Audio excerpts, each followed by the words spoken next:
Esta es una carta que me escribió a la atención de una tía. No la recibí hasta varios años después de ser escrita. Dice: Tiffany, te amo y extraño. Te extraño tanto. Lamento lo que pasó. Sé que pedir perdón no arregla todo. Nada podrá solucionar lo que pasó. Nada. Tiffany, nunca quise lastimarte. Te amé tanto, haría lo que fuera por volver al principio y deshacer la pesadilla del pasado. Son solo palabras vacías, un montón de basura.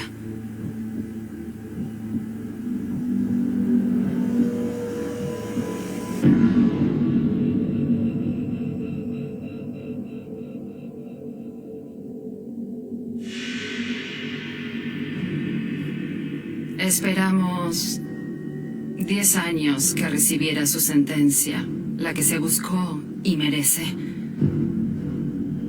Y aún no se fue. Claro que quiero estar ahí para verlo cuando sea ejecutado, si es que eso pasa. No es que quiera verlo morir. Solo quiero darle un cierre a todo. Quiero que pase. Quiero saber que no será más una amenaza para nadie. Que ya no podré herir a nadie. Que se fue para siempre.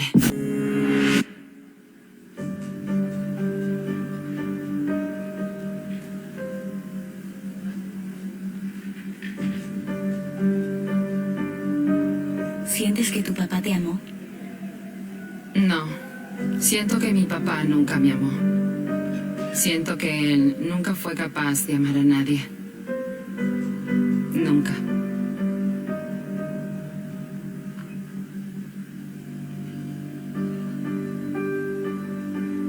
¿Tú lo amabas? Sí, en realidad lo amaba. Lo amaba. Y no creo que ese sentimiento desaparezca del todo. Sé que hizo cosas terribles. Y él está donde se merece. Pero no dejas de amar a alguien. Pasé 12 años de mi vida con esta persona y muchos de ellos fueron malos. Pero también hubo buenos momentos.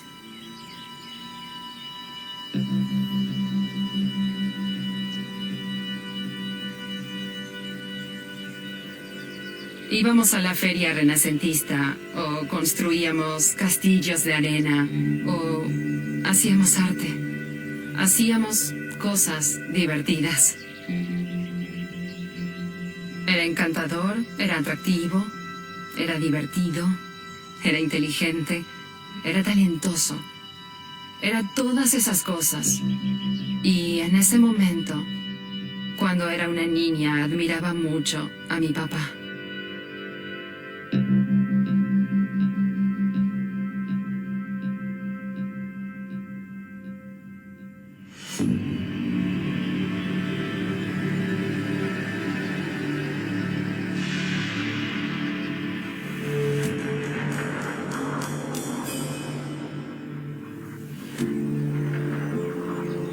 Mis padres se habían divorciado y mi mamá quería mudarse con su novio nuevo.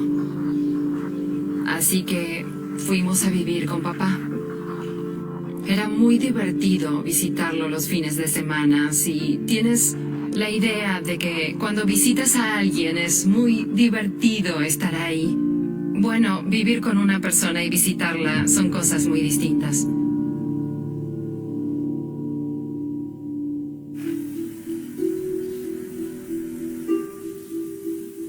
Nunca nos alimentamos bien al crecer. Recuerdo que teníamos un frasco enorme de mantequilla de maní y todos hacíamos emparedados de mantequilla de maní y jalea. Pero este frasco estaba repleto de hormigas. Papá, algo está mal con la mantequilla de maní. Era lo que teníamos para comer, porque no nos compraba nada más. Es solo eso, o nada. Podíamos comerlo o pasar hambre. Él siempre comía bistecs. Y en ese momento, El bistec es sabroso y huele fantástico cuando lo cocinas y queríamos comerlo, pero no nos daba. Nos daba una especie de tostada con mantequilla de maní que era espantosa. Y después, la sartén de hierro fundido en la que cocinaba quedaba con grasa y cosas horribles y teníamos que limpiarla. Era espantoso. Era una sensación horrible tener que limpiar donde había cocinado una comida que no habías comido.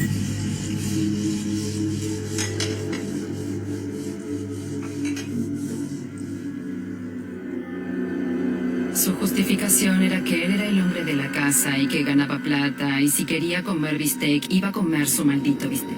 Si quieres conseguir trabajo y comprar tu comida, hazlo, pero esta es la comida que te daré. Es lo que tendrás.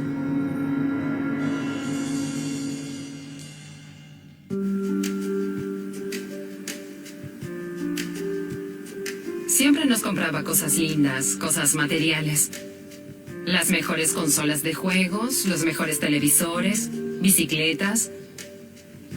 Porque eso le demostraba a la gente que estaba dispuesto a gastar en nosotras y que era bueno con sus hijas y en realidad no nos daba lo que necesitábamos. Si teníamos cosas materiales suficientes, tal vez podría convencer a todos de que todo era normal.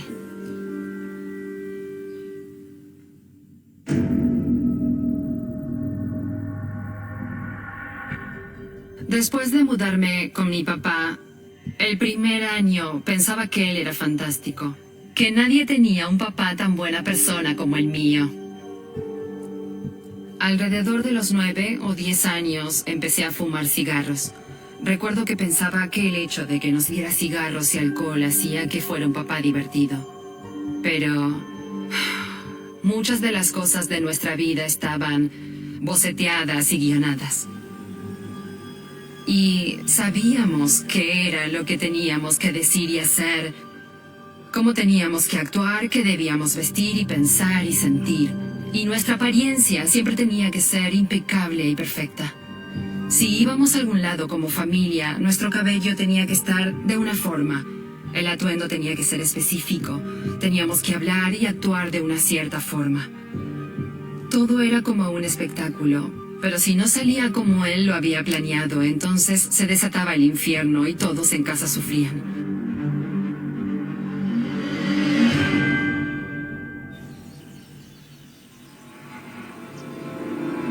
Una vez, era de mañana y yo estaba llegando tarde a la escuela.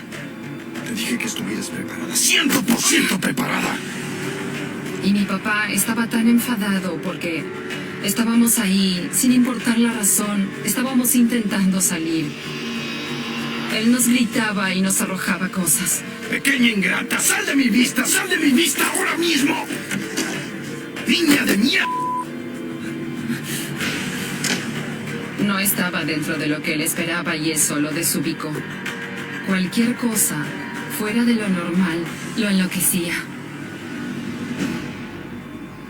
Yo acepté las cosas como fueron. Sentí que de alguna manera lo merecía por llegar tarde. No tendría que haber hecho lo que había hecho y ese era el castigo. Eso pensaba.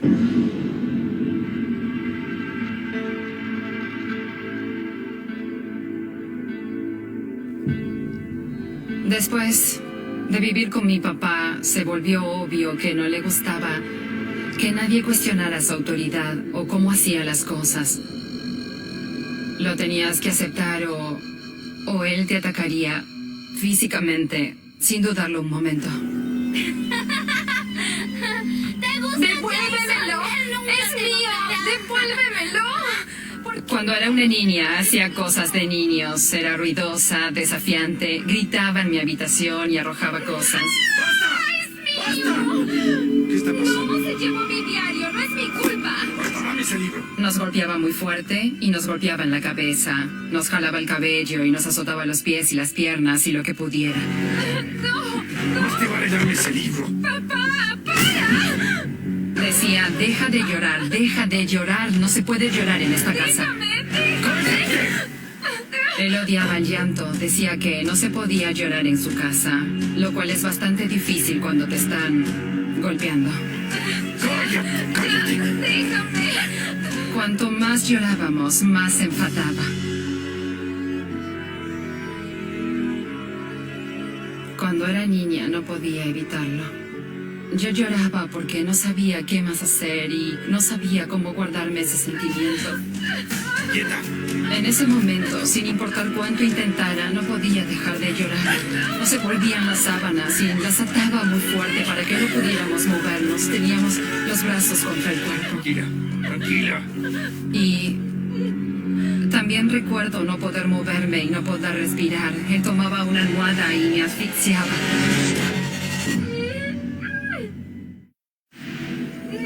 Dame este libro. Sí. Baja los brazos. Deja los brazos quietos. Recuerdo bien sus gritos y la sensación de la almohada en mi cara y no poder respirar y la culpa que sentía por no poder parar de llorar como él realmente quería. No entendía por qué no podía hacer lo que él quería que hiciera para hacerlo feliz. Cállate. Me daba tanta vergüenza llorar y no poder controlar ese sentimiento. Cállate. Es la última vez que te digo.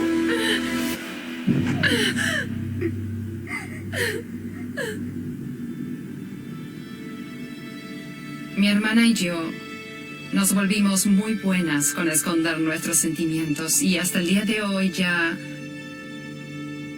no lloro más y no me superan los sentimientos intensos porque así me programé. Me lo inculcaron a golpes, literalmente. No tenía que mostrar sentimientos o tristeza, así que aprendes a poner una cara que no muestre nada.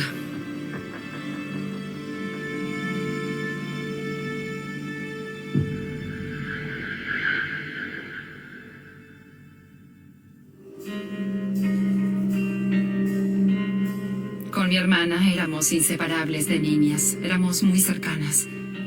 Nos cuidábamos entre nosotras, nos ocupábamos, trabajábamos como un equipo. Nos asegurábamos de no meternos en problemas, porque él era muy violento. Solo que ella estuviera ahí me ayudaba y no quería dejarla sola, y ella no quería dejarme sola, a mí tampoco. Pero cuanto más vivíamos con él, más miedo teníamos.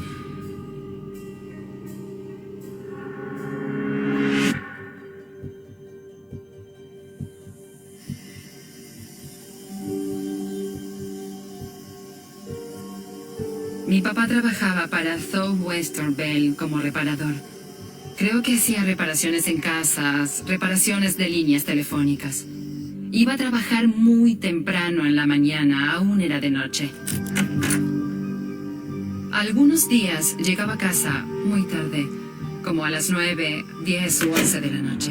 Ahí yo pensaba que había tenido un día largo de trabajo y que había hecho cosas, pero en retrospectiva, ¿quién trabaja tantas horas como reparador telefónico? No es realista.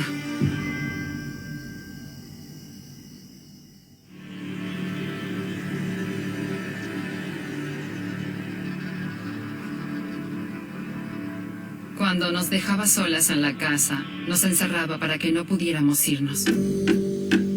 Clavaba las ventanas, trababa todas las puertas y ponía cerrojos del lado de afuera. No había forma de escaparse, no había ninguna otra salida. Estábamos encerradas por completo.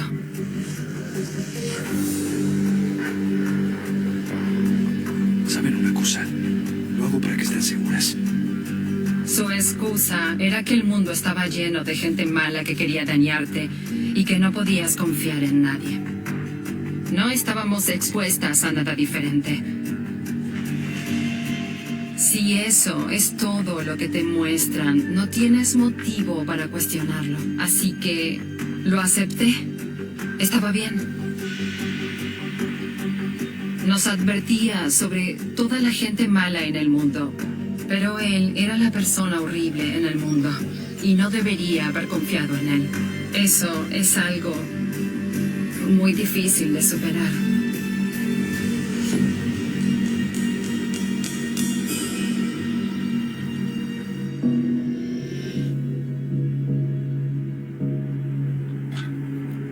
Nos encantaba que nuestras amigas se quedaran a dormir y creo que disfrutaban quedarse a dormir, porque cuando no se comportaba como un monstruo, él era divertido. Se sentaba y hacía de cuenta que estaba en un concierto de rock o algo así. Poníamos música, era como un video musical. Le gustaba mucho cuando nos disfrazábamos. Le gustaba que nos pusiéramos atuendos muy sugestivos, tops cortos, que mostraban la panza, las piernas descubiertas, pantaloncillos como los de Daisy Duke y vestidos que fueran muy pequeños, diminutos. En ese momento era muy divertido, pero en retrospectiva nos disfrazaba, parecíamos unas pequeñas p***as. Saltábamos de un lado para el otro. Nos comportábamos como si fuéramos estrellas de rock. Y mi papá siempre estaba en algún lado mirándonos.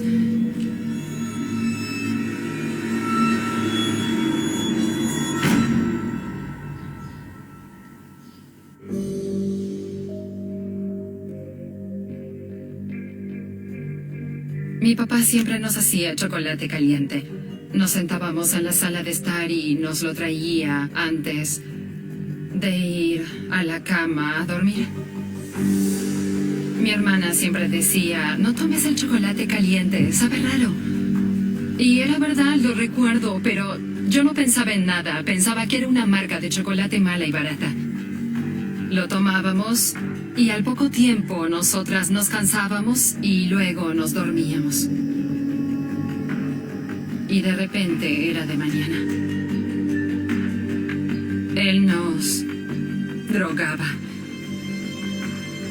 No te cuestionas el hecho de que no recuerdas nada de la noche anterior, solo supones que estuviste durmiendo todo el tiempo. Siento que alguien vino y borró una gran porción de mi memoria porque ese es el propósito de esas drogas, no recordar lo que pasó.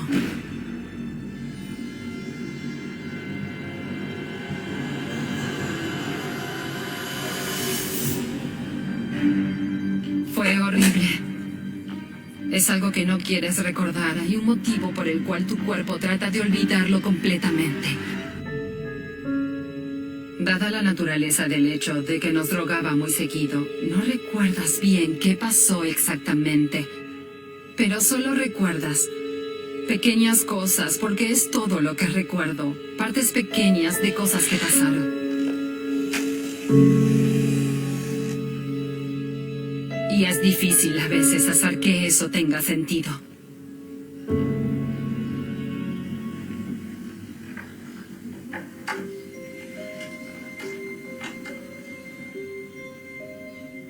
Perdía y recordaba la conciencia. Pero recuerdo NASA para él.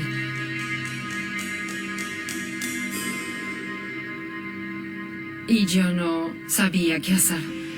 Porque él era más grande y fuerte que nosotras. Y era mi papá. Entonces yo fingía estar dormida.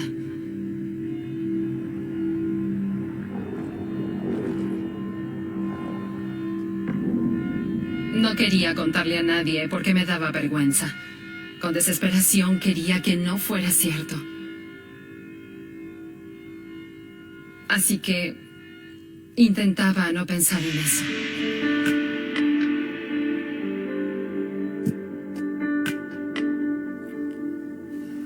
Pensaba que si yo me llevaba la peor parte, ella estaría bien. Mi papá me trataba como si fuera la más linda, la más inteligente, la mejor, y trataba a mi hermana como si fuera una ciudadana de segunda clase. Yo no quería que le pasara eso. Sentía que no tenía que pasar por eso.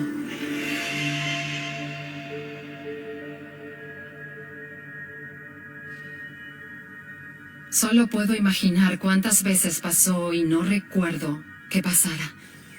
Pensé que tal vez me lo merecía.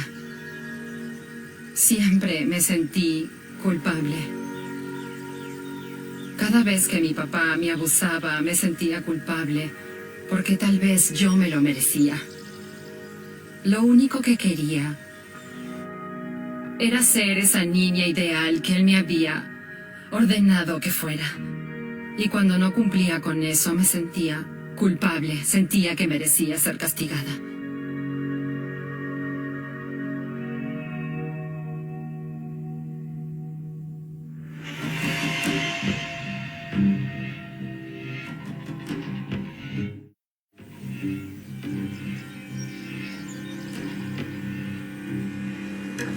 Nuestras maestras habían visto moretones en mi hermana y en mí. Y también estaba el hecho de que nunca llevábamos comida en la escuela y les preocupaba nuestro bienestar. Y contactaron al Servicio de Protección Infantil. Mi papá nos dijo que vendrían. Y la historia que él nos hizo creer sobre lo que es ser llevado por ellos es aterradora. Eran unas personas malvadas que intentaban destruir familias y quitarte del lado de tus padres y darte un hogar adoptivo donde la gente era horrible y malvada contigo. Y nos separarían a mi hermana y a mí y nunca más nos veríamos. Ella era mi fortaleza. Era todo lo que teníamos, la una a la otra. No quería estar sola en el mundo. Bien, oigan una cosa. Y nos dijo qué decir. Si les preguntan esto, digan esto. Entonces practicamos nuestra historia, lo que teníamos que decir. Esta mujer que vendrá fingirá ser su amiga, pero no lo es. Ustedes tienen que ser perfectas. ¿Entienden? Perfectas. Sí. Ok. ¿Sí? Sí. Ok. Mi papá puso un guiso en la cocina para que la casa oliera muy bien y fuera muy agradable. Entonces nos vestimos muy bien, estábamos sonrientes y éramos felices. Y visto desde afuera, creo que era fácil decir que era un hogar muy sano. Y él fue el que más habló. Estas son mis hijas. Ella es Amber y ella es Tiffany. Hola. Hola, Amber. Hola, Tiffany. ¿Ofrecerle algo para tomar? ¿Té, agua? O... No, estoy bien, gracias. Bueno, como usted quiera. Lamento que haya tenido que venir cuando está claro que todo está perfecto en la casa. Era un gran actor. Le dije a la señorita lo que mi papá me había dicho que dijera, que todo estaba bien en la casa, que comíamos bien y que nos quería y que se ocupaba de nosotras. Fue muy guionado. ¿Siempre tienen ropa limpia para usar? Sí, ¿Su papá las lleva a la escuela a horario? Sí. sí. Hicimos una gran actuación para demostrar que todo estaba fantástico en casa. Bueno. Niñas, creo que eso es todo. Y no había motivos para que investigaran más allá de lo que vieron. Un gusto, niñas. Y nunca pasó nada. Bien, fantástico. Entonces, la acompaño.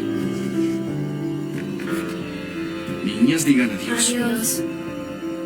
Nos dejaron viviendo con esa persona porque era una persona buena por fuera.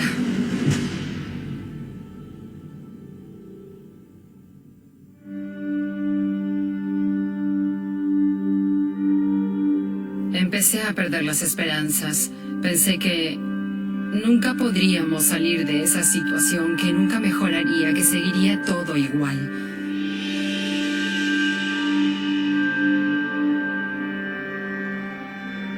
Creo que fue en la época en la que me volví suicida.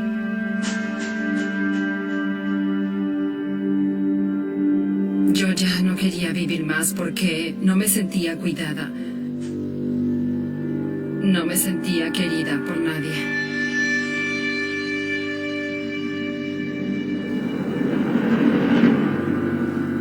Me encerré muchas veces en el baño con cuchillos porque no tenía el valor para cortarme. Así que estaba en casa y Nuestro papá nos había dejado solas y había visto en la televisión como algunas estrellas de rock habían muerto de sobredosis. Entonces busqué pastillas. Y me las tomé.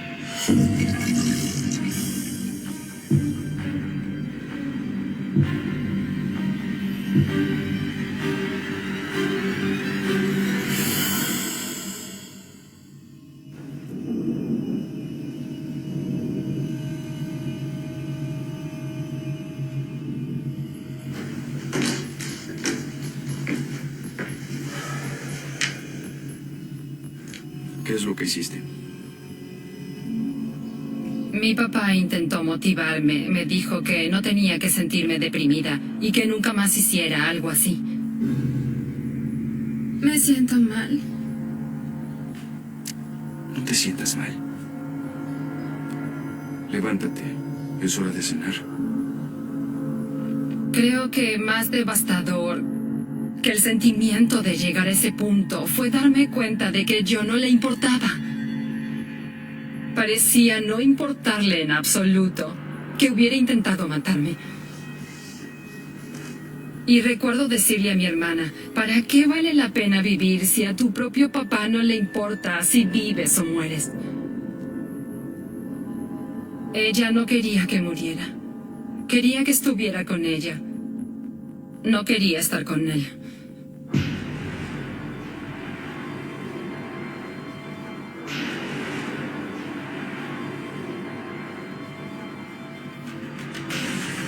Basta, ya te dije qué es lo que tiene que pasar. Él se enfadó. No puedo estar con las niñas. Dijo, bueno, si no te las quedas ahora, nunca más las verás. Solo quería saber si Amber y Tiffany podían visitarte.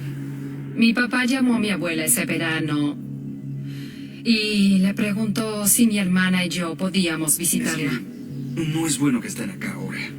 Quería casarse con la mujer que se convirtió en nuestra madrastra y no quería que nosotras estuviéramos ahí para que él pudiera tener una etapa de luna de miel sin nosotras en el medio. Y mi abuela le dijo, este no es un buen momento. Ya te dije qué es lo que tenía que pasar. Yo no puedo estar con las niñas aquí. Y eso lo enfadó. Esas cosas lo enfadaban. Él esperaba que dijera que sí y dijo, este no es un buen momento. Entonces, él se enojó y dijo, bueno, si no te las quedas ahora, nunca más las verás. Maldición. Al poco tiempo de eso, fuimos a ver a la abuela. Nos fuimos a California con una maleta muy particular.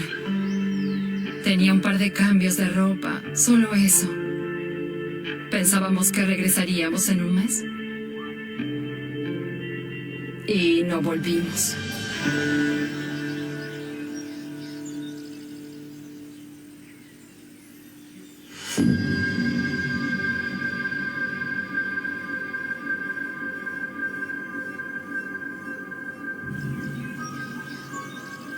Tiffany, hablé con tu papá. ¿Qué piensas si Amber se queda a vivir conmigo? Mi tía había estado hablando con mi papá para que mi hermana viviera con ella durante un semestre escolar, porque a Amber le había ido muy mal en la escuela y yo tenía miedo de estar sola con él. Por favor, no lo hagas. ¿Estarás bien? No estaré bien. No sabía cómo ser fuerte sin su ayuda. Ya no tendría a esa persona extra en mi vida, con la cual contar en los días muy malos. Tenía mucho miedo de que me matara si estábamos solos. Eso era aterrador. Tenía mucho pánico. Rompí a llorar y le dije todo. Me lastima y está enfadado todo el tiempo. Nos lastima. Le dije, por favor, no lo hagas. No me hagas quedarme sola con él. Nos lastima y abusa de mí. No quiero estar sola con él. Está bien cuando mi hermana está conmigo. Nos apoyamos. No la alejes de mí. No quiero estar sola con él. Tenía miedo de que no me creyera porque era su hermana. Tiffany, ¿dices que te toca? Sí. Por favor, no me alejes de Amber. ¿Hace cuánto? Desde que nos mudamos. Me prometió hacer todo lo que pudiera para evitar esa situación. Lo siento mucho, querida. Debería haber sabido. Ahí fue cuando mi tía se contactó con mi abuela y mi abuela habló con mi hermana y mi hermana se animó a decirle todo lo que había pasado.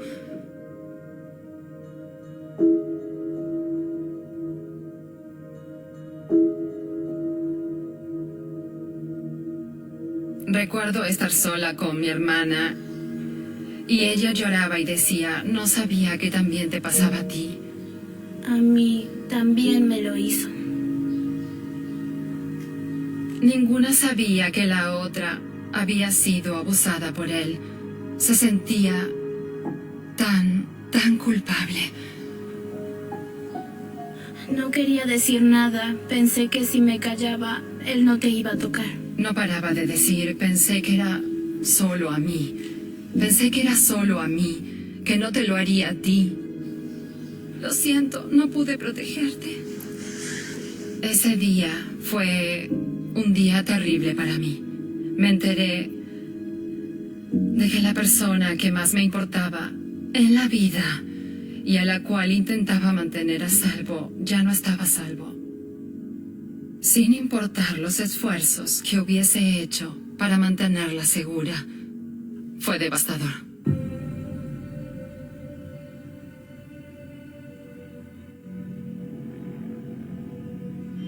El sistema legal se encargó de todo. Mi abuela habló con el Servicio de Protección Infantil y con la policía, hizo una denuncia. Los policías hablaron con mi hermana y conmigo. Fue difícil hablar de eso, pero al mismo tiempo los policías que nos entrevistaron eran muy buenos en su trabajo. No nos sentimos incómodas de ninguna forma. Mi abuela enseguida nos consiguió asistencia psicológica e íbamos a terapia 2 veces por semana.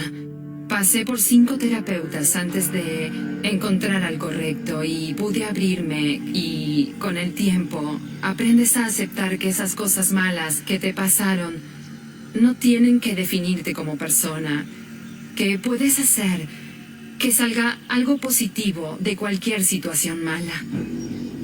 Su respuesta a los alegatos fue que yo era una promiscua de mierda y que me había acostado con muchos en la escuela y que mi hermana era una lesbiana que tenía relaciones sexuales con una niña que vivía cerca de la casa.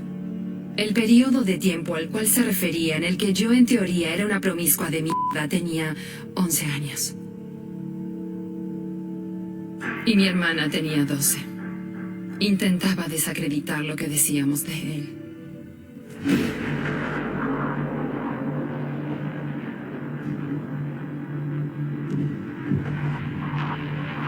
En verdad, no pasó mucho tiempo en prisión, tal vez unas semanas o meses.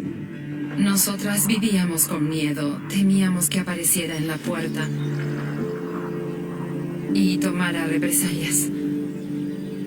Nunca más volvimos a tener contacto con él. Nos aterraba que se vengara.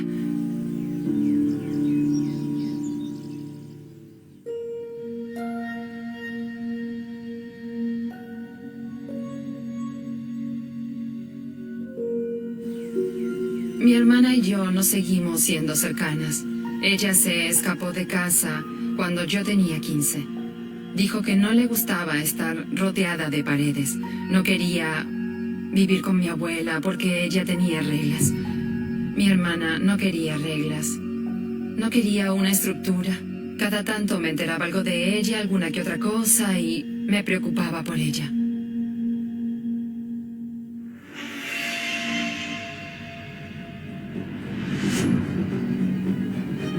Creo que al principio no lo creí. Fue uno de esos momentos en que piensas 2 veces. Entonces, ¿papá es un asesino en serie?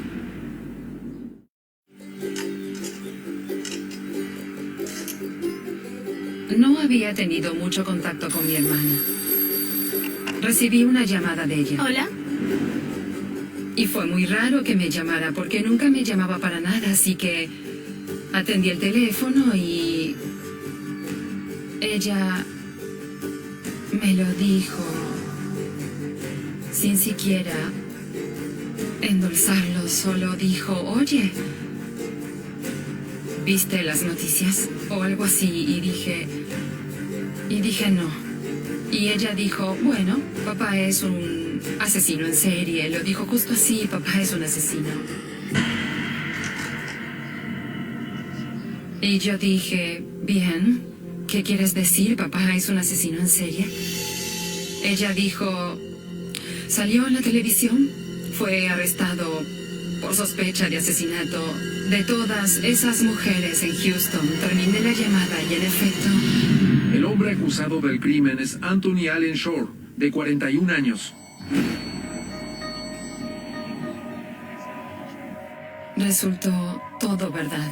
Dicen que Shore confesó los 4 asesinatos. No mostró arrepentimiento. Todas las víctimas fueron estranguladas. Shore ahora está acusado de 4 crímenes sexuales de hace 17 años.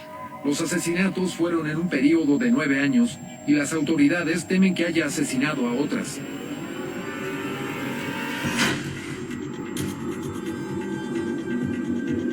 Era muy surrealista. Era como tener una experiencia extracorporal. Desearía compartirles lo que nos dijo, pero es atroz. No se arrepiente, es un hombre malvado. Oyes las palabras y ves lo que está pasando, pero te sientes tan desconectada de eso porque no es consistente con la realidad. Yo solo me sabré.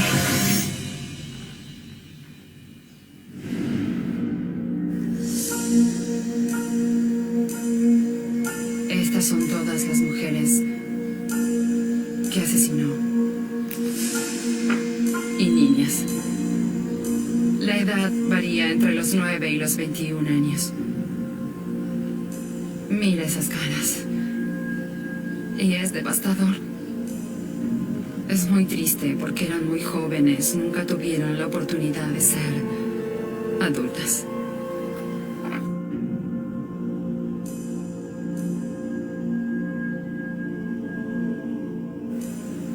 Podríamos haber sido nosotras mismas, mi hermana y yo, sin duda. Todas tenían cabello y ojos oscuros y rasgos jóvenes. Parecían atraerle las niñas que se parecían a mi hermana y a mí. Todos los asesinatos fueron en el periodo en el que vivimos con él. Intentaba encontrar niñas que se parecieran a nosotras porque quería matarnos. Eso es algo que me pasó por la mente. Y en ese caso, ¿cuánto nos quería matar? ¿Cuánto tiempo hubiera pasado antes de que hubiera estrangulado a mí o a mi hermana? Es horrible pensarlo. ¿Habría pasado un mes, un año? ¿Hubiera llegado a ser adulta? Es aterrador. Agradezco estar viva porque podríamos haber sido nosotras. E intento recordar eso cada vez que me siento mal, porque lo que verdaderamente siento es que nunca se puede superar algo terrible como eso.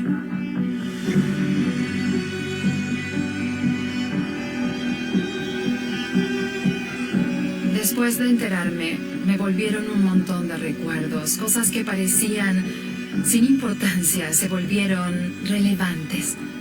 Cuando vivíamos en Houston teníamos una camioneta. La camioneta no tenía asientos atrás.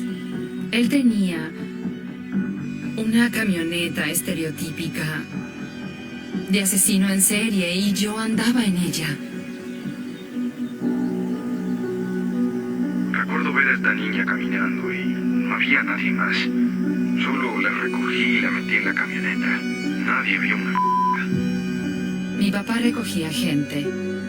Y a mí me parecía muy raro que mi papá recogiera extraños en la carretera y que los dejara viajar con nosotros. ¿Quién sabe? Solo puedo llegarme a imaginar lo que hacía. Yo estaba manejando. Vi a una joven y le dije, ¿Tienes un aventón? Y ella accedió y subió. Había muchos indicios de que algo no estaba bien. Y nadie hizo nada al respecto. Había convencido a todos de que él era una persona fantástica e increíble. Los vecinos decían, era un tipo agradable, no lo imaginé.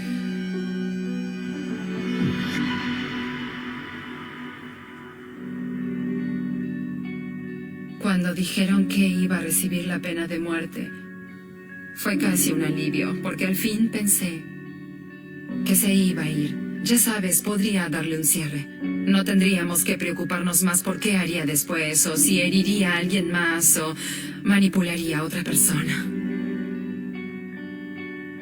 Tan solo se iría. Y es frustrante. Hace 10 años que cuento los días. Espero darle un cierre a esto. Y no me olvido de que tengo buenos recuerdos con mi papá y que no siempre fue una persona horrible, pero hizo cosas horribles e imperdonables. Pidió pena de muerte, merece la pena de muerte. Ahora solo hay que esperar. Cuando al fin se haya ido, creo que podré volver a respirar.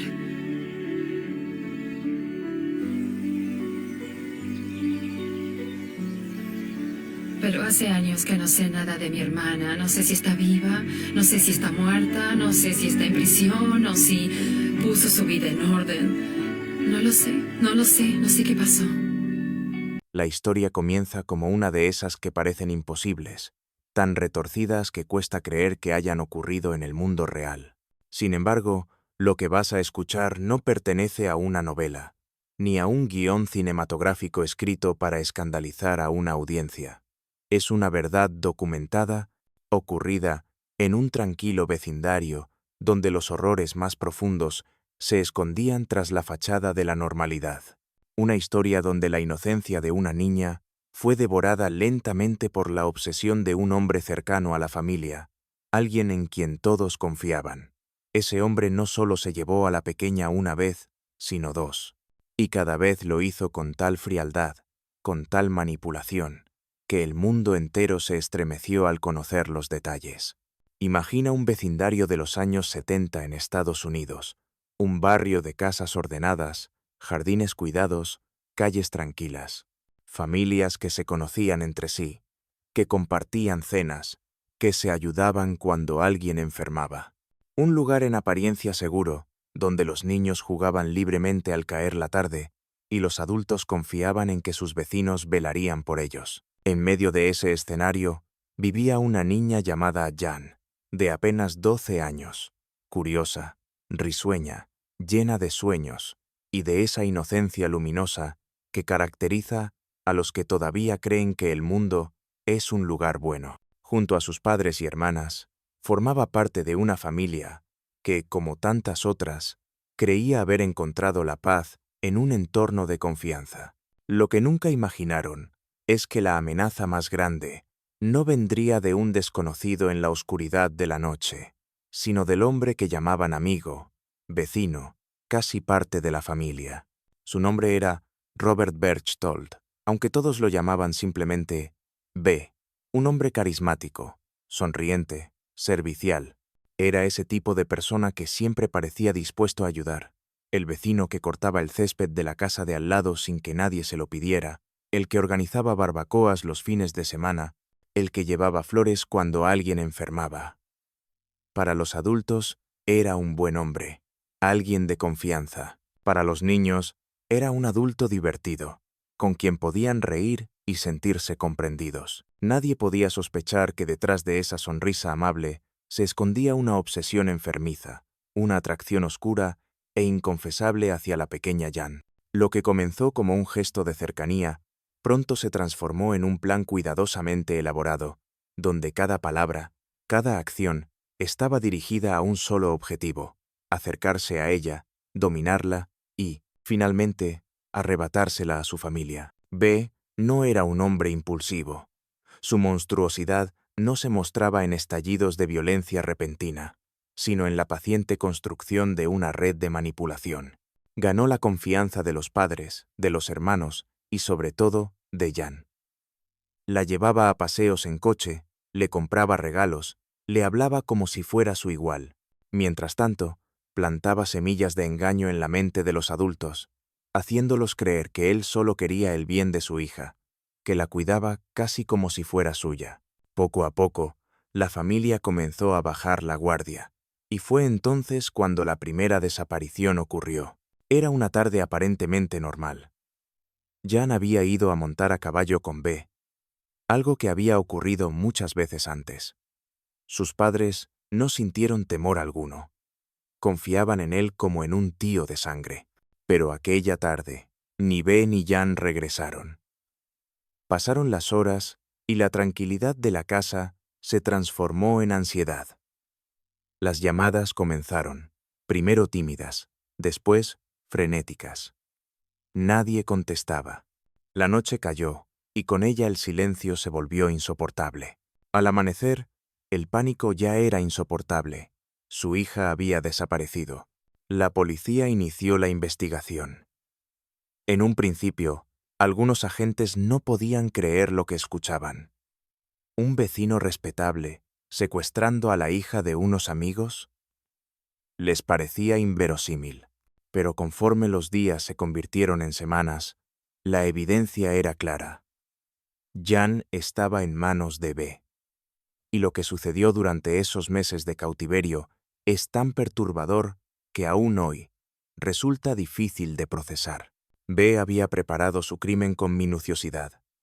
Tenía una caravana donde mantenía a la niña aislada, pero lo más inquietante no fue el encierro físico, sino la manipulación psicológica. Usó grabaciones con voces extrañas, distorsionadas, para convencer a Jan de que seres extraterrestres la habían elegido para cumplir una misión.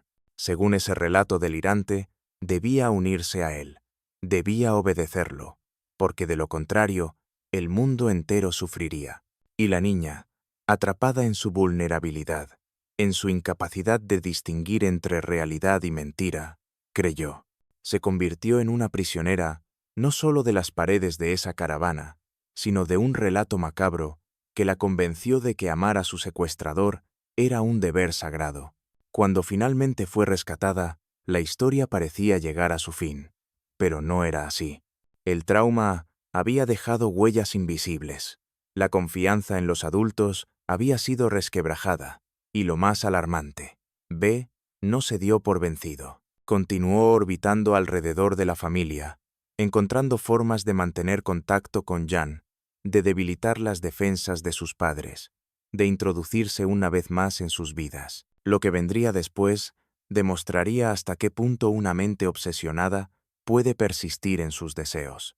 Porque lo más increíble, lo más perturbador, estaba aún por suceder.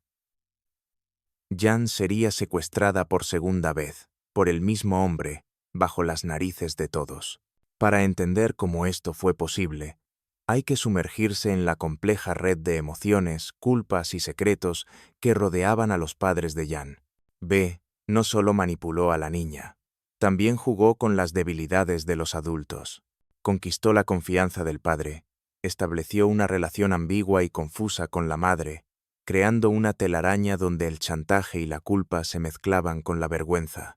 De este modo, logró mantener un control psicológico sobre toda la familia, impidiendo que actuaran con la contundencia que la situación requería. En vez de cortar todo vínculo, los padres vacilaron, permitieron que B siguiera cerca, convencidos de que lo mejor era mantener cierta calma, cierta apariencia de normalidad. Y esa vacilación fue el terreno perfecto para que el monstruo regresara. Piensa por un momento en lo que significa vivir con el temor constante de que tu hija vuelva a desaparecer. Piensa en la impotencia de unos padres que, aun sabiendo quién es el peligro, no logran apartarlo del todo de sus vidas. Ese fue el escenario de los meses siguientes al primer secuestro, y en ese ambiente enrarecido, marcado por silencios, dudas y miedo, comenzó a gestarse el segundo rapto. Una tarde, como tantas otras, Jan fue convencida para salir una vez más con B. Sus padres, aunque llenos de temor, no pusieron resistencia. Quizás porque todavía creían en la fachada de aquel hombre, quizás porque las amenazas veladas de B los mantenían paralizados. El resultado fue devastador. Jan desapareció por segunda vez. El mismo verdugo, la misma víctima, la misma herida que volvía a abrirse en la historia de una familia ya marcada por la tragedia. Y el mundo entero, cuando se enteró, se preguntó, ¿cómo es posible? ¿Cómo puede un rayo caer 2 veces en el mismo lugar? ¿Cómo puede una niña ser secuestrada 2 veces por la misma persona? La respuesta no está solo en la maldad de un hombre obsesionado, sino también en la fragilidad de las redes familiares, en la ceguera que produce la confianza mal depositada, en la manipulación psicológica que logra someter a una víctima mucho antes de encerrarla físicamente. Esa combinación letal es lo que hace que esta historia resuene con tanta fuerza incluso hoy, décadas después de haber ocurrido, porque lo que estás escuchando no es solo un caso criminal, es una advertencia, un espejo incómodo que refleja hasta dónde puede llegar la obsesión humana y cómo incluso los entornos más seguros pueden convertirse en escenarios del horror.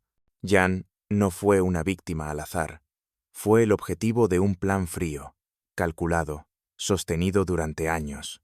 Y B, el hombre que todos consideraban un vecino ejemplar, demostró que el verdadero peligro muchas veces no se esconde en la oscuridad de los callejones, sino en la sonrisa amable de quien se sienta a tu mesa. La primera parte de esta narración nos lleva a los orígenes de la pesadilla, al descubrimiento de la verdadera naturaleza de B y a la incapacidad de la familia para detenerlo. Pero aún queda mucho por contar. El secuestro en sí, la forma en que la niña sobrevivió al cautiverio, la manera en que los adultos alrededor fueron manipulados, y sobre todo, la tragedia de un segundo rapto que marcaría para siempre la vida de Jan y de todos los que la rodeaban. Una historia tan oscura que, aunque parezca imposible, apenas hemos rozado la superficie. La noche en que Jan desapareció por segunda vez, el silencio en la casa de los Broberg fue como una losa imposible de levantar. Los padres se miraban entre sí con el mismo gesto descompuesto de la primera vez, una mezcla de incredulidad y desesperación. El reloj avanzaba lento, cada minuto era un golpe seco en el corazón. La mente buscaba explicaciones, pero todas conducían a la misma conclusión aterradora. B lo había vuelto a hacer.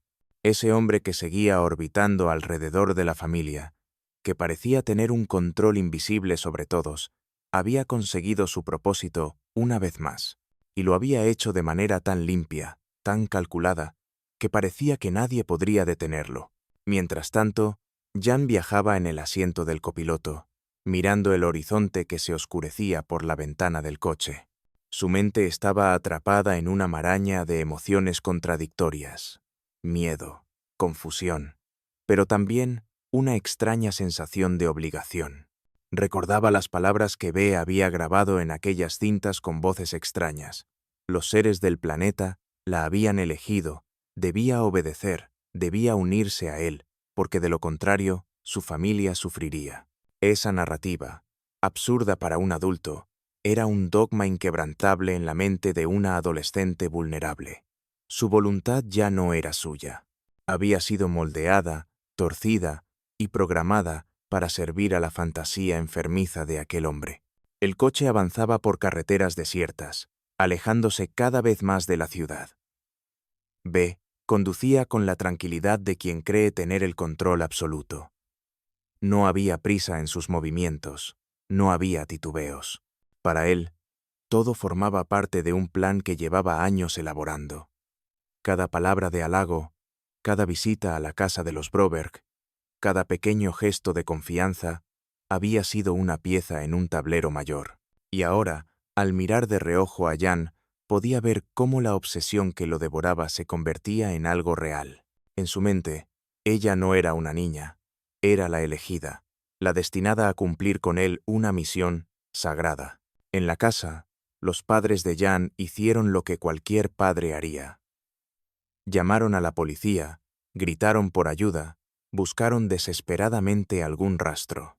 Pero el problema era que esta vez la incredulidad inicial de las autoridades había dado paso a la sospecha. La primera desaparición había dejado heridas, pero también dudas. ¿Por qué los padres permitieron que Beth siguiera cerca de su hija después de lo ocurrido? ¿Por qué, a pesar del peligro evidente, habían dejado que la niña volviera a salir con él? La comunidad, que al principio había mostrado solidaridad, ahora empezaba a mirar con recelo.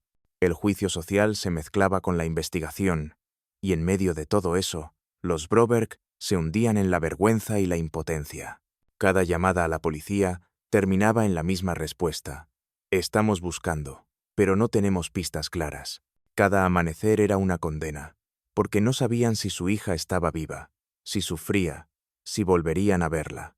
La casa, antes llena de risas y juegos, se convirtió en un espacio de sombras. Los juguetes de Jan, abandonados en el suelo, parecían objetos fantasmales que recordaban la ausencia con un dolor insoportable. Y en cada rincón, en cada pared, se sentía la presencia invisible de Beth, como si se burlara de todos desde la distancia. Jan, mientras tanto, entraba en un nuevo capítulo de su cautiverio. El segundo secuestro no fue igual al primero. Ahora había una preparación psicológica más profunda. Beth había sembrado un miedo más sólido, un relato más complejo. Le repetía que si no cumplía con la misión, su familia moriría. Le decía que había sido elegida, que era especial, que debía guardar silencio, porque si alguien descubría el secreto, el castigo sería devastador. Esa mezcla de miedo y de falsa importancia era el veneno que mantenía a la niña bajo su dominio. La manipulación era tan fuerte que, incluso cuando tuvo oportunidades de escapar, no lo hizo. Creía que estaba salvando a su familia al obedecer. Imagina por un momento lo que significa que una niña de 13 años esté convencida de que su silencio es lo único que mantiene a salvo a sus padres y hermanas. Esa carga, imposible incluso para un adulto, era lo que pesaba sobre los hombros de Jan. Y Beth lo sabía. Jugaba con esa culpa como un titiritero experto. Cada gesto, cada palabra estaba diseñada para mantenerla atrapada no con cadenas de hierro, sino con cadenas invisibles mucho más resistentes. Los días se convirtieron en semanas, y mientras la familia se consumía en la espera, en los periódicos comenzaron a aparecer titulares. La historia de la niña secuestrada 2 veces por el mismo hombre se convirtió en un escándalo nacional. Los periodistas llegaban al vecindario, golpeaban las puertas, buscaban declaraciones. Y con cada artículo, con cada programa de televisión, el juicio público se hacía más duro. La pregunta que todos se hacían era la misma. ¿Cómo dejaron que ocurriera otra vez? ¿Cómo es posible que un hombre que ya había mostrado sus intenciones pudiera regresar tan fácilmente al entorno de la víctima? Esa presión mediática no solo no ayudaba, aumentaba la sensación de aislamiento de los Broberg. Se sentían observados, juzgados, expuestos. Cada vez que salían de casa, percibían las miradas de los vecinos. Algunos los culpaban directamente, otros susurraban detrás de sus espaldas. Y en medio de esa tormenta, seguían sin respuesta sobre el paradero de su hija. Mientras tanto, Beth se movía con astucia. Sabía cuándo cambiar de ciudad, sabía cómo esconderse, sabía cómo mantener a Jan bajo control sin levantar sospechas inmediatas. La llevaba a lugares apartados, se hacía pasar por su padre, inventaba historias para justificar su presencia. Era un maestro del disfraz social. Podía engañar a desconocidos con una naturalidad pasmosa. Pero lo más aterrador era que no necesitaba disfrazarse demasiado. Su carisma, el mismo que había engañado a toda una comunidad, seguía siendo su mejor máscara. Jan comenzó a desarrollar una doble vida interior. Por un lado, estaba la niña que extrañaba a sus padres, que quería volver a su casa, que soñaba con su cama, con los abrazos de su madre, con los juegos con sus hermanas. Por otro lado, estaba la elegida, la niña que creía que su destino estaba marcado por fuerzas superiores, que debía sacrificarse para proteger a los suyos. Esa lucha interna era devastadora, porque cualquier intento de rebelión se ahogaba en el miedo a que algo terrible sucediera. Y esa contradicción, ese vaivén entre amor y obligación, fue lo que mantuvo a Jan inmóvil durante tanto tiempo. Los investigadores, mientras tanto, comenzaron a profundizar en la vida de B. Descubrieron inconsistencias, mentiras, rastros que antes habían pasado desapercibidos. Descubrieron también las tensiones dentro de la familia Broberg. Las cartas que B había intercambiado con la madre. Las situaciones ambiguas con el padre. Todo eso mostraba una realidad aún más perturbadora. El secuestrador no solo había manipulado a la víctima, había desarmado emocionalmente a toda la familia. Y esa descomposición, ese desmoronamiento, había allanado el camino para el segundo secuestro. El hallazgo de una pista cambió el rumbo de la investigación. Un coche abandonado, documentos falsificados, un testimonio de alguien que creyó haber visto a B con una niña en un motel. Cada pieza encajaba lentamente, revelando un mapa de movimientos. La persecución se intensificó. Los agentes sabían que el tiempo jugaba en contra. Cuanto más pasaban los días, más difícil sería encontrar a Jan con vida. En medio de esa tensión, una llamada inesperada llegó a la familia. Era Jan. Su voz sonaba lejana, temblorosa, como si hablara desde otro mundo. Apenas pudo decir algunas palabras, casi todas guiadas por B, que la vigilaba de cerca. Pero para los padres, escuchar esa voz fue como un rayo de luz en medio de la oscuridad. Supieron que su hija seguía viva. Y ese instante, breve pero poderoso, les devolvió la esperanza que creían perdida. Sin embargo, la llamada también fue un recordatorio cruel de lo cerca y lo lejos que estaba. Sabían que si B la dejaba hablar, era porque tenía el control absoluto. Sabían que esa voz que escucharon estaba filtrada por el miedo, por las amenazas. Y lo que era peor, comprendieron que la mente de su hija podía estar más atrapada que nunca. La búsqueda continuó. Cada día era un pulso entre la vida y la muerte, entre la esperanza y la desesperación. Las autoridades intensificaron las patrullas. Los medios amplificaban la historia. Y en cada rincón del país se hablaba de la niña secuestrada 2 veces por el mismo hombre. Pero solo quienes vivían el dolor sabían lo que significaba esperar una noche más sin saber. El poder de esta historia no reside solo en la violencia del secuestro, sino en la forma en que desnuda nuestras vulnerabilidades más profundas.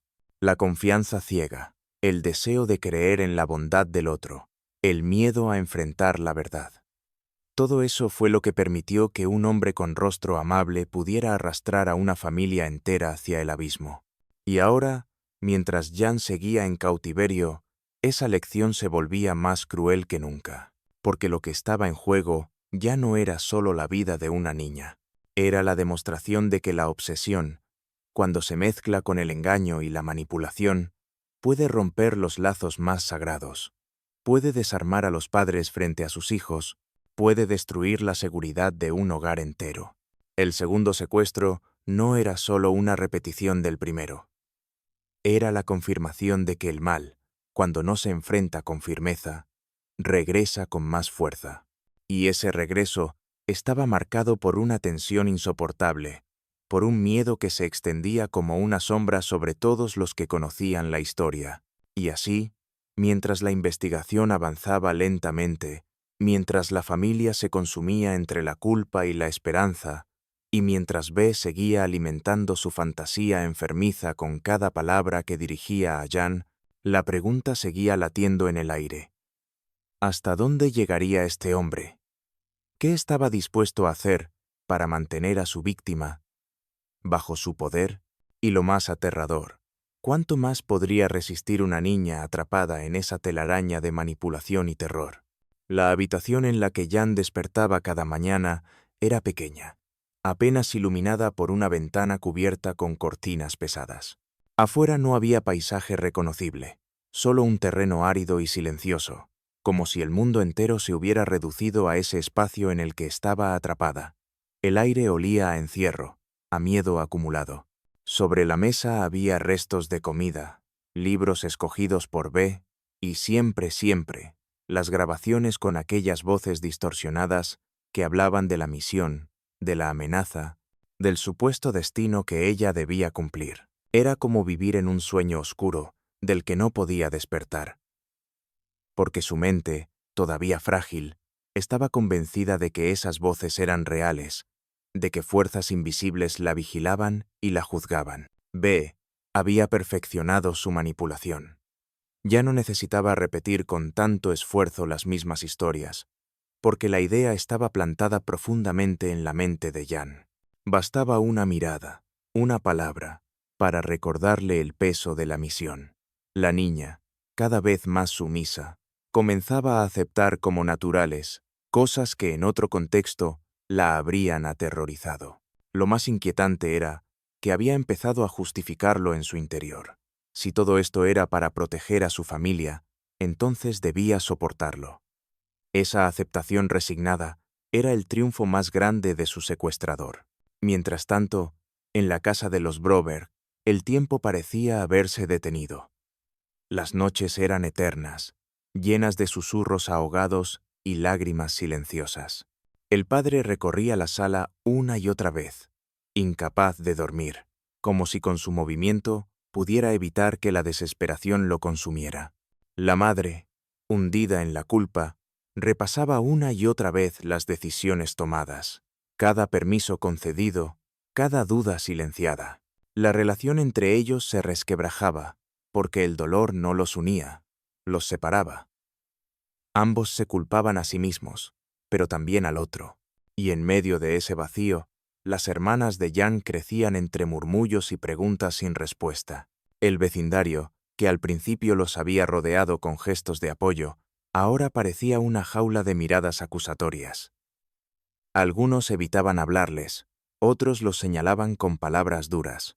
La idea de que un hombre hubiera podido llevarse a la niña 2 veces los convertía en el centro de un escándalo incomprensible. Y ellos, atrapados entre la vergüenza y la desesperación, apenas podían sostenerse en pie. Los investigadores, sin embargo, seguían la pista con más intensidad que nunca. Habían logrado rastrear movimientos bancarios, llamadas telefónicas, huellas en moteles de carretera. Cada hallazgo confirmaba lo mismo. B no era un improvisado. Era un depredador meticuloso que sabía cómo moverse sin levantar sospechas excesivas. Su habilidad para disfrazar la verdad, para presentarse como un hombre común ante desconocidos, le permitía avanzar con una facilidad escalofriante. Pero aunque los rastros se multiplicaban, la figura de Jan seguía siendo un fantasma inalcanzable. Cada día que pasaba, los agentes temían que el final fuera fatal. Las estadísticas decían que mientras más tiempo permanecía una víctima secuestrada, menores eran las posibilidades de recuperarla con vida. Y sin embargo, la historia de Jan parecía desafiar esas estadísticas, como si estuviera suspendida en un limbo doloroso que se prolongaba interminablemente. Dentro del cautiverio, B jugaba con las emociones de la niña como un verdugo paciente. A veces se mostraba amable, le prometía un futuro juntos, le hablaba de un amor destinado por las estrellas. Otras veces, la amenazaba con frialdad, recordándole que si fallaba, los seres invisibles acabarían con su familia. Ese vaivén entre ternura y terror era el arma más poderosa de su control. La mantenía confundida, incapaz de distinguir dónde terminaba la amenaza y dónde comenzaba la manipulación disfrazada de cariño. Una tarde, Jan logró ver su reflejo en un espejo viejo colocado en la pared. Apenas se reconoció. Sus ojos, antes brillantes, estaban apagados. Su rostro infantil parecía endurecido por un peso que no correspondía a su edad. Se dio cuenta de que había dejado de soñar como niña, que sus pensamientos eran los de alguien que cargaba un secreto demasiado grande. Fue en ese momento cuando un estremecimiento la recorrió. No sabía si algún día volvería a ser la misma, incluso si lograba regresar a casa. La familia, mientras tanto, comenzó a recibir cartas anónimas. Algunas parecían enviadas por B, otras eran amenazas veladas que buscaban mantenerlos en silencio. Cada sobreabierto era un recordatorio de que el secuestrador no solo controlaba a la niña, también manipulaba a los adultos. El miedo a hablar demasiado, a colaborar abiertamente con la prensa, se mezclaba con la vergüenza de sus propios errores pasados. Era como si todos estuvieran prisioneros, cada uno en una celda distinta, todos vigilados por la misma sombra. Los medios de comunicación continuaban alimentando el caso. Programas de televisión, periódicos y radios repetían los detalles una y otra vez. Para la audiencia, era una historia impactante, casi morbosa. Para la familia, era un tormento renovado cada día. La niña se había convertido en un nombre conocido, en un rostro que aparecía en carteles de búsqueda, pero para ellos seguía siendo simplemente Jan, la hija, la hermana, la niña que debía estar en casa y no en los labios de extraños. Con el paso de las semanas, algo comenzó a quebrarse en el propio secuestrador. Su obsesión, antes calculada, empezó a mostrar fisuras. La presión externa crecía, la policía estrechaba el cerco y su paranoia aumentaba. Temía ser descubierto, temía perder a la niña, temía que su fantasía se derrumbara. Esa tensión lo hacía más impredecible, más peligroso. En su mente enferma, la única salida era radicalizar aún más el control sobre Jan, llevarla a un punto de no retorno. Fue entonces cuando comenzó a hablarle de un futuro lejos de todos, en otro país, donde podrían vivir libres. Le prometía que allí no habría jueces, ni policías, ni padres que quisieran separarlos. Pintaba escenarios idílicos, pero siempre teñidos de amenaza. Si ella no aceptaba, el castigo sería inmediato y mortal para su familia. Jan, atrapada en esa dualidad, sentía que no había escapatoria posible. Los investigadores, en paralelo, descubrieron que B había intentado obtener documentos falsos para salir del país. Esa pista encendió todas las alarmas. Sabían que, si lograba cruzar la frontera, la niña podría perderse para siempre en un laberinto internacional del que sería casi imposible rescatarla. Era una carrera contra el tiempo. La presión aumentó. Agentes federales se unieron al caso. Se coordinaron búsquedas en varios estados. Se intensificaron los controles. Mientras tanto, los Broberg apenas podían sostener la esperanza. Cada llamada telefónica, cada visita de un oficial, era un latido suspendido entre la vida y la muerte. En medio de todo, una noche, Jan logró escribir unas palabras en un papel que escondió en un rincón de la habitación. No era una carta de auxilio al uso, sino un reflejo de su estado interior. Hablaba de miedo, de amor confundido, de la misión que creía tener que cumplir. Ese papel, encontrado tiempo después, revelaría el nivel de manipulación al que estaba sometida. Era el testimonio de una mente infantil atrapada en una prisión invisible, convencida de que lo que vivía era parte de un destino inevitable. La historia, mientras avanzaba, se convertía en una especie de pesadilla colectiva. Cada nuevo detalle estremecía más que el anterior. Cada silencio de la familia, cada error en la investigación, cada maniobra de B hacía que la tensión aumentara. Era como si una sombra se expandiera sin límites, devorando todo a su paso. Y sin embargo, en medio de ese abismo, había una chispa que se negaba a extinguirse. La voluntad de encontrar a Jan, de traerla de vuelta, de romper las cadenas invisibles que la mantenían prisionera. Esa chispa era frágil, pero ardía en los corazones de quienes no estaban dispuestos a rendirse, porque incluso en las historias más oscuras, siempre hay un destello de resistencia, una fuerza que lucha contra la desesperación. El cautiverio seguía, la manipulación se intensificaba, la familia se hundía, la policía avanzaba a contrarreloj, y en medio de todo, la niña que había sido secuestrada por segunda vez, seguía respirando en silencio, atrapada entre el miedo y la esperanza, entre la mentira y el recuerdo de un hogar que parecía cada vez más lejano. La carretera se extendía como una línea infinita en la oscuridad, y el coche en el que viajaban Jan y B parecía flotar en medio de un vacío sin testigos. El rugido constante del motor era lo único que acompañaba los pensamientos de la niña, atrapada entre la resignación y el miedo. Afuera, La luna bañaba con su luz pálida los campos desiertos, como si vigilara en silencio la travesía de aquel secuestro que se prolongaba más allá de lo imaginable.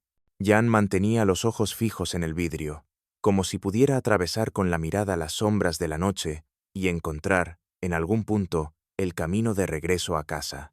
Pero cada kilómetro que pasaba la alejaba más de su familia, y más profundamente de la vida que conocía. B, al volante, parecía dueño absoluto de la situación. Su voz, cuando rompía el silencio, no era la de un hombre desesperado, sino la de alguien que creía estar cumpliendo un destino.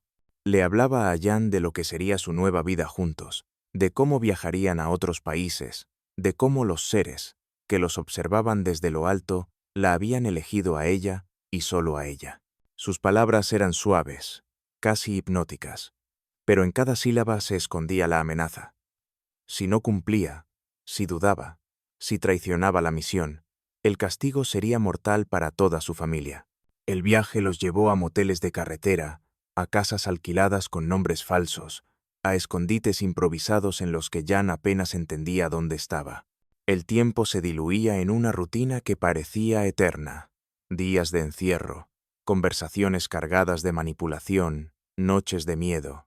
La niña vivía en un ciclo interminable en el que cada amanecer era igual al anterior, y cada promesa de libertad se deshacía en la voz dominante de su secuestrador. Mientras tanto, la familia Broberg seguía atrapada en su propio cautiverio emocional. La angustia los consumía. La madre repasaba cada detalle en su memoria, la sonrisa de su hija, la última vez que la vio, la manera en que sus manos pequeñas la abrazaron antes de salir, el eco de su voz diciendo que regresaría pronto. Esos recuerdos eran ahora dagas que se clavaban con cada hora que pasaba. El padre, por su parte, se hundía en un silencio corrosivo, incapaz de mirar a los ojos a su esposa, incapaz de enfrentarse a sus propias culpas. La casa estaba llena de ruidos que no eran ruidos. Pasos que no llegaban, puertas que no se abrían, risas que ya no resonaban. La policía había intensificado los operativos. Había agentes federales siguiendo las posibles rutas, revisando moteles, entrevistando testigos. Cada llamada, cada aviso de alguien que creía haber visto a un hombre con una niña en un lugar remoto, encendía la esperanza y, al mismo tiempo, el miedo. Pero cada pista parecía desvanecerse en la nada. B sabía cómo moverse, cómo desaparecer sin dejar rastro, cómo disfrazar la realidad con papeles falsos y sonrisas convincentes. Jan comenzó a sentir que su vida anterior era solo un sueño lejano. Las imágenes de su hogar, de sus hermanas, de su cama, se difuminaban como fotografías expuestas demasiado tiempo al sol. En su lugar, las palabras de B se volvían más fuertes, más persistentes. A veces, cuando cerraba los ojos, escuchaba las voces distorsionadas de las grabaciones que hablaban de su misión y sentía que no podía escapar aunque quisiera. El terror se había convertido en un hábito, una prisión invisible que la sujetaba más firmemente que cualquier candado. Hubo momentos, sin embargo, en los que un destello de lucidez la atravesaba. Una tarde, mientras caminaban por un mercado en una ciudad lejana, Jan observó a una mujer que sostenía de la mano a su hija pequeña. Esa visión despertó en ella un dolor punzante. Recordó cómo solía caminar con su madre, cómo se sentía protegida en esos gestos simples. Por un instante, la tentación de gritar, de pedir ayuda, la recorrió como un rayo. Pero inmediatamente la sombra del miedo se impuso. Si lo hacía, los seres destruirían a su familia. Bajó la mirada y siguió caminando en silencio. Ese era el triunfo de B. No necesitaba sujetarla con cadenas porque la mente de la niña era la prisión perfecta. Cada mentira, cada amenaza, había sido diseñada para encadenarla desde dentro, y cuanto más tiempo pasaba, más profundo se hundía en esa telaraña. Los investigadores descubrieron que B había intentado inscribir a Jan en una escuela en otro estado, presentándola como su hija. La audacia del gesto era escalofriante. Pretendía normalizar lo imposible. insertar a su víctima en una vida paralela como si nada hubiera ocurrido. La escuela sospechó. Hubo preguntas, pero él siempre tenía respuestas rápidas, papeles listos, sonrisas que convencían. Ese episodio fue un aviso claro para las autoridades. El hombre estaba dispuesto a lo que fuera con tal de mantenerla bajo su control. La familia recibió en esos días una llamada telefónica breve. Era Jan. Su voz, temblorosa, llegó como un hilo quebrado a través del auricular. No podía decir mucho, porque B estaba cerca, pero alcanzó a pronunciar unas palabras que congelaron a todos. Estoy bien. No digan nada. Todo depende de mí. El silencio que siguió fue insoportable. Era como si cada palabra hubiera sido arrancada de un corazón en ruinas. Para los padres, escucharla era un alivio momentáneo y al mismo tiempo un golpe devastador. Sabían que su hija no hablaba con libertad, que cada sílaba estaba vigilada, que detrás de esa voz había un miedo invisible dictando lo que podía y lo que no podía decir. La prensa se aferró a esa llamada. Los titulares explotaron. La niña secuestrada habla desde el cautiverio. Las cámaras se instalaron frente a la casa de los Broberg. Los reporteros acosaban a la familia buscando declaraciones. Y cada vez que las luces brillaban en su rostro, la madre sentía que la culpa se hacía más pesada. ¿Cómo explicar lo inexplicable? ¿Cómo contar que el monstruo se había llevado a su hija 2 veces? En paralelo, dentro del cautiverio, B intensificaba su control. Comenzó a hablarle a Jan de matrimonios, de uniones sagradas, de pactos que los harían inseparables. Le mostraba documentos falsos, le hacía repetir promesas en voz alta. La niña, atrapada en esa lógica enferma, obedecía. Su voz, débil pero firme, repetía las palabras que él le imponía, convencida de que estaba cumpliendo con algo más grande que ella. Los investigadores, sin embargo, ya estaban más cerca de lo que B imaginaba. Un trabajador de un motel había reconocido la descripción del hombre y la niña. Alertó a la policía y dio información clave. Una matrícula, una hora, un rumbo. Esa pista encendió la maquinaria de búsqueda con una fuerza renovada. Los agentes comenzaron a cerrar el cerco. Cada kilómetro recorrido por las patrullas era un pulso contra el reloj, porque sabían que en cualquier momento la situación podía volverse irreversible. La tensión en la familia era insoportable. Las noches se llenaban de rezos, de súplicas, de miradas vacías. Las hermanas de Jan dormían abrazadas, como si así pudieran resistir la ausencia. Los padres apenas se hablaban, pero compartían la misma angustia muda. Cada ruido en la calle, cada llamada telefónica, cada timbre de la puerta era un posible anuncio, un golpe de esperanza o de devastación. Y mientras todo esto ocurría, Jan seguía caminando en la cuerda floja entre el miedo y la obediencia. Su mente infantil luchaba por entender, pero cada intento de razonar se ahogaba en las amenazas. El futuro parecía un túnel interminable, un pasillo oscuro en el que no había salida visible. La persecución se acercaba a un punto decisivo. Los agentes sabían que no podían fallar, que cada error podía costar la vida de la niña.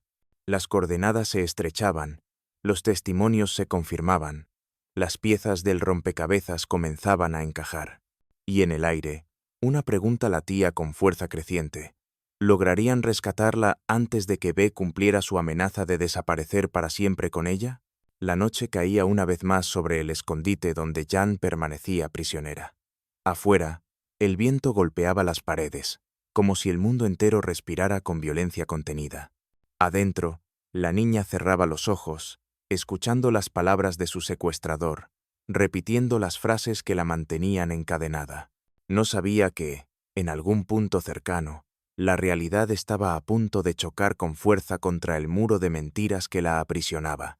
Y ese choque, inevitable y brutal, sería el que decidiría si la historia tendría un final de rescate o un desenlace trágico que marcaría para siempre a una familia y a una comunidad entera.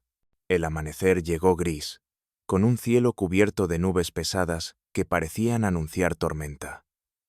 En la pequeña habitación donde Jan permanecía recluida, la luz apenas lograba filtrarse entre las cortinas raídas.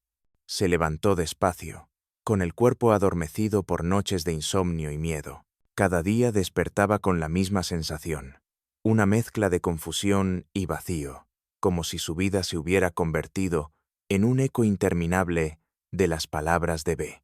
Allí, en ese lugar sin nombre, los relojes parecían no tener sentido. Pasaban las horas, pero todo era lo mismo: el silencio, la vigilancia, las promesas envenenadas de un hombre que hablaba como profeta y actuaba como verdugo.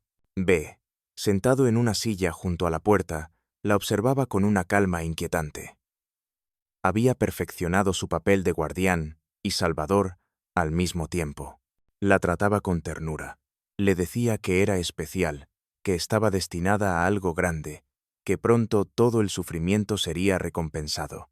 Pero bastaba un gesto de duda en el rostro de Jan para que su voz cambiara, para que se volviera dura, amenazante, recordándole que si no obedecía, su familia entera pagaría el precio. Esa oscilación entre cariño y terror era el mecanismo que la mantenía paralizada, atrapada en un ciclo imposible de romper. Mientras tanto, a kilómetros de distancia, la familia Broberg atravesaba el peor de los calvarios. Cada día sin noticias era un golpe más. Las paredes de la casa se habían convertido en un mural de fotografías, mapas, recortes de periódico y notas policiales. Los padres no comían, apenas dormían. Vivían pendientes del teléfono, con el corazón en un hilo cada vez que sonaba. Las hermanas de Jan se movían como sombras, arrastradas por la tristeza de un hogar que ya no tenía risas. Todo lo que antes era cotidiano, las cenas compartidas, las charlas después de la escuela, los juegos en el jardín se había borrado. Solo quedaba el silencio, un silencio punzante que se quebraba de vez en cuando, con sollozos ahogados. La policía había conseguido nuevas pistas. Un testigo en un motel aseguró haber visto a un hombre con una niña que coincidía con la descripción. Otro reconoció el coche de B en una gasolinera de carretera. Los mapas comenzaron a llenarse de líneas rojas, uniendo puntos dispersos que poco a poco dibujaban la ruta de la huida. Era como seguir el rastro de un fantasma, siempre un paso adelante, siempre escapando. Pero esta vez, la presión era distinta. El caso ya no era solo un asunto local, se había convertido en una obsesión nacional. Había agentes federales implicados, periodistas en cada esquina, un país entero, preguntándose cómo un hombre había logrado secuestrar 2 veces a la misma niña. Jan, ajena a esos movimientos, continuaba atrapada en su cárcel invisible.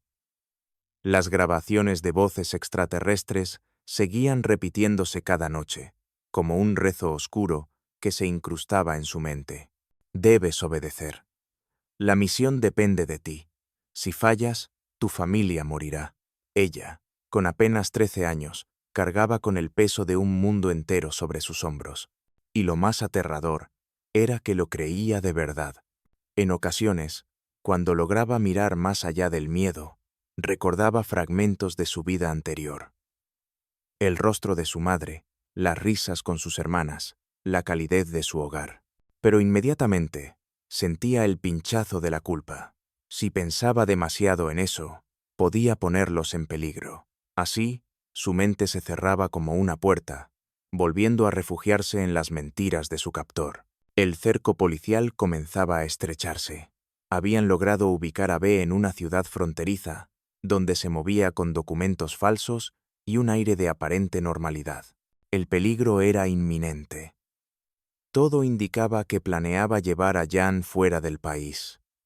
Si lo lograba, la posibilidad de rescatarla se desvanecería en un laberinto burocrático internacional. Era ahora o nunca. Los agentes se desplegaron con cautela, conscientes de que un movimiento en falso podía costarle la vida a la niña. Dentro de la habitación, Hans sintió por primera vez en semanas una tensión distinta en el aire. B hablaba con nerviosismo, revisaba papeles, hacía llamadas rápidas desde teléfonos públicos. Su rostro, antes sereno, mostraba grietas de preocupación. Le dijo a la niña que debían prepararse, que pronto emprenderían un viaje largo, que todo cambiaría. Jan lo escuchaba en silencio, con el corazón acelerado. No entendía del todo qué significaban esas palabras, pero presentía que algo grande estaba por suceder. Esa misma noche, un golpe seco resonó en la puerta del motel donde estaban escondidos. B se tensó, miró hacia la entrada y ordenó a Jan que guardara silencio absoluto. El golpe se repitió, acompañado de una voz que pedía abrir. Jan sintió que el aire se congelaba en sus pulmones. Durante unos segundos interminables, todo fue inmovilidad. Finalmente, B abrió la puerta con una sonrisa fingida, fingiendo ser un padre viajero con su hija. Pero del otro lado, no había huéspedes curiosos ni empleados del motel. Eran agentes. El caos estalló. Voces firmes ordenaron que levantara las manos, que no hiciera movimientos bruscos. Jan, paralizada, no entendía si aquello era un rescate o el inicio del fin de la misión que le habían impuesto. B gritaba, trataba de justificarse, de inventar explicaciones, pero la verdad ya estaba desnuda. En medio de la confusión, una de las agentes se acercó a Jan, la tomó de los hombros y le susurró: «Estás a salvo». Fueron 2 palabras simples, pero en su interior chocaron como un terremoto. ¿De verdad estaba a salvo? ¿De verdad podía creerlo? La niña fue apartada del lugar mientras B era reducido y esposado. Los gritos del secuestrador retumbaban en la habitación. Amenazas, insultos, frases incoherentes sobre el destino y la misión. Jan lo miró por última vez, con los ojos inundados de lágrimas. No sabía si debía sentir alivio o miedo. Su mente, entrenada durante tanto tiempo para obedecer, se resistía a creer que todo había terminado. La noticia del rescate se propagó como un incendio. En la casa de los Broberg, el teléfono sonó con la llamada que habían esperado durante semanas. Al otro lado de la línea, una voz oficial confirmó lo que parecía imposible. Su hija estaba viva. La madre cayó de rodillas, con un grito que era mezcla de alivio y dolor. El padre, que había contenido las lágrimas durante tanto tiempo, se derrumbó en un llanto incontenible. Las hermanas, al escuchar la noticia, se abrazaron con una fuerza desesperada. La casa, que había sido un lugar de silencio y sombras, se llenó de sollozos y gritos de alegría. Pero el rescate no fue el final. Fue apenas el inicio de una nueva batalla. Porque aunque el cuerpo de Jan estaba a salvo, su mente seguía atrapada en las cadenas invisibles que B había tejido. Los días posteriores fueron un laberinto de confusión. Cuando alguien le decía que ya no corría peligro, ella respondía con miedo, convencida de que si hablaba demasiado, los seres vendrían a destruir a su familia. El poder de la manipulación era tan fuerte que ni siquiera la libertad inmediata lograba romperlo. Los psicólogos que la atendieron se dieron cuenta rápidamente de que no se trataba solo de un rescate físico, sino de una reconstrucción mental. La niña debía aprender a distinguir entre realidad y mentira, a deshacer la red de engaños que la habían aprisionado. Cada sesión era un viaje doloroso en el que Jan lloraba, dudaba, se aferraba a los recuerdos distorsionados de su cautiverio. Era como arrancar espinas que se habían incrustado demasiado hondo. Mientras tanto, la justicia comenzaba su propio proceso. B enfrentaba cargos graves, pero su defensa se basaba en una mezcla de mentiras y manipulaciones. Alegaba que todo había sido consentido, que Jan lo amaba, que eran almas destinadas a unirse. Sus palabras, cínicas y perversas, resonaban en la sala del tribunal como un insulto a la realidad. La familia, sentada entre el público, apenas podía soportar escucharlo. Cada frase era un recordatorio de la pesadilla vivida, un intento de torcer la verdad ante los ojos de todos. La comunidad estaba dividida. Algunos veían en los Brober a víctimas de una manipulación brutal. Otros, en cambio, los señalaban como responsables por haber permitido que B siguiera tan cerca de su hija después del primer secuestro. El juicio social era tan devastador como el proceso judicial. La familia, ya marcada por la tragedia, debía enfrentarse también al peso de la opinión pública, a las miradas acusatorias, a los susurros que nunca se callaban. Jan, en medio de todo, trataba de reconstruir su vida. Volver a la escuela fue un desafío enorme. Los compañeros la miraban con curiosidad morbosa, algunos la acosaban con preguntas, otros la evitaban. Su nombre ya no era el de una niña más, era el de la chica secuestrada 2 veces. Esa etiqueta la perseguía como una sombra imposible de sacudir. Y lo peor era que, en su interior, todavía luchaba contra la idea de que quizás, en algún punto, había fallado en su misión. Las noches eran las más difíciles. Cerraba los ojos y las voces regresaban. Escuchaba los susurros distorsionados. Veía el rostro de B. en la penumbra. Se despertaba sudando, convencida de que todo había sido un engaño y que en cualquier momento volvería a aparecer. La libertad, lejos de ser un alivio absoluto, se convirtió en un terreno inestable en el que cada paso estaba marcado por la desconfianza. Y sin embargo, a pesar de todo, había un destello de fuerza en su interior, porque sobrevivir no era solo volver a casa, era resistir a la oscuridad que intentaba devorarla. Cada día que lograba levantarse, cada palabra que conseguía pronunciar sobre lo ocurrido, era una victoria. Su historia, aunque marcada por el horror, comenzaba a convertirse también en un testimonio de resistencia. B, por su parte, seguía encerrado, pero su sombra no desaparecía. Sus cartas desde la cárcel, sus intentos de manipular incluso desde el encierro, demostraban que la obsesión no conocía límites. Y la pregunta que comenzaba a crecer en todos era la más inquietante. ¿Sería este realmente el final de la historia? ¿O aún quedaban capítulos oscuros por escribir? El día en que Jan se sentó en la sala del tribunal frente a su secuestrador, el tiempo pareció detenerse. Tenía los ojos clavados en él, en ese rostro que había dominado su vida, que había llenado su mente con promesas envenenadas y amenazas invisibles.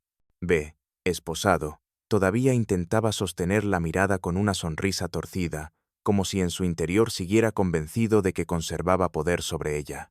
Era el mismo hombre que había engañado a todos, que había entrado en su casa como un amigo de confianza, que había destruido su infancia con la paciencia de un depredador, y ahora, ante jueces, abogados y público, se atrevía a presentarse como una víctima incomprendida.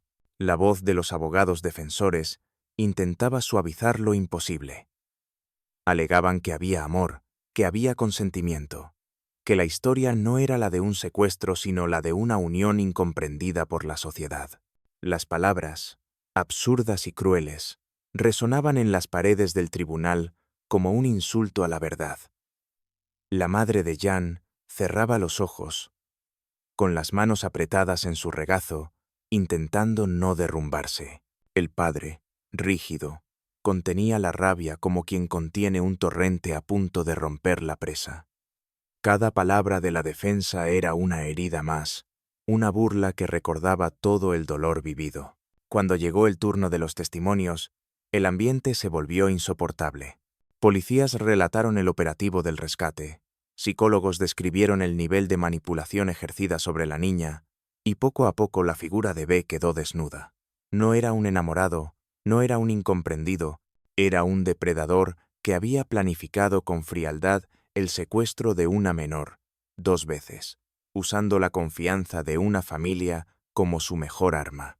Jan, aún joven, fue llamada a declarar. Su voz temblaba, pero en su interior había una fuerza nueva, nacida del dolor. Habló de las voces, de las grabaciones, de la misión que le habían impuesto. Contó cómo había sentido que todo dependía de ella, cómo había creído que la vida de su familia colgaba de cada decisión que tomaba. Dijo que había vivido atrapada entre la culpa y el miedo, y que incluso ahora, sentada en ese tribunal, seguía sintiendo que tal vez estaba fallando a alguien. Su confesión no era solo un testimonio, era un grito desgarrador que mostraba las cicatrices invisibles que la manipulación había dejado. El silencio en la sala fue absoluto.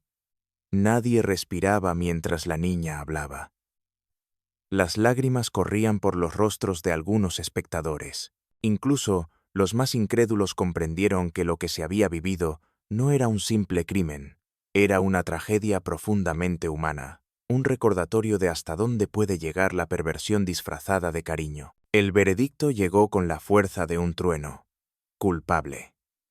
B fue condenado, y aunque la sentencia prometía mantenerlo lejos de la familia, su sombra todavía pesaba sobre ellos, porque el encierro físico no borraba la obsesión, y todos sabían que la verdadera prisión seguía estando en la mente de Jan. Los meses siguientes fueron un campo de batalla silencioso. Jan intentaba reconstruir su vida, volver a la escuela, a las rutinas, a los gestos cotidianos que antes eran simples y ahora parecían montañas imposibles de escalar. Se enfrentaba a las miradas curiosas, a los comentarios crueles, a los susurros que la señalaban. Su nombre ya no era el de una niña cualquiera, era la niña secuestrada 2 veces. Esa etiqueta pesaba como una condena invisible. Por las noches, las pesadillas regresaban. Cerraba los ojos y escuchaba las voces distorsionadas. Veía el rostro de B acercándose. Sentía de nuevo la opresión del miedo. Se despertaba gritando, y su madre corría a abrazarla, recordándole una y otra vez que todo había terminado. Pero en su interior, Jan sabía que la libertad no era inmediata.